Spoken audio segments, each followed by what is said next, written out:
Sir ஒரு பொதுமக்களாக இருந்து பார்க்கும்போது இன்னும் சட்டத்தில் இன்னும் ஓட்டைகள் இருக்கிற மாதிரி தான் இதை கருத முடியுது. ஏன்னா இது இன்று நேற்று நடக்கிற சம்பவமாக இல்லை, பல வருடங்களாக இது போன்ற சம்பவங்கள் இருக்குது அப்படின்னு பார்க்குறோம். ஒரு அட்வொகேட்டாக நீங்கள் எப்படி சார் ஃபீல் பண்ணுறீங்க? அதாவது சட்டம் போட்டு தடுக்கிற கூட்டம் தடுத்து கொண்டே இருக்கிறது, ஓகே, அதை உடைக்கிற கூட்டம் உடைச்சி கொண்டே இருக்குது.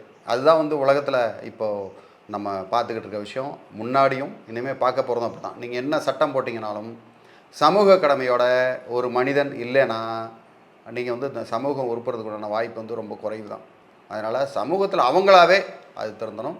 மேலும் இன்னும் கொஞ்சம் அதிகாரிகளும் ஸ்ட்ரிக்டாகவும் சட்டமும் கொஞ்சம் ஸ்ட்ராங்கான நல்லது. அந்த இடத்துல இன்னும் கொஞ்சம் இந்த சட்டத்தை ஸ்ட்ரெங்தன் பண்ணால் தான் வந்து ஒரு சில இடங்களுக்கே வந்து ஒரு ஒரு ஒரு பகுதியை எடுத்துக்கணும். இந்த பகுதிக்குள்ளேயே ஒரு உதாரணத்துக்கு வந்து அந்த அந்த ஒயின் ஷாப்பு, அந்த டாஸ்மாக், அந்த ஈவெண்ட்டுன்னா அதில் வெளியிலேயே ஒரு போர்டு போட்டுடணும்.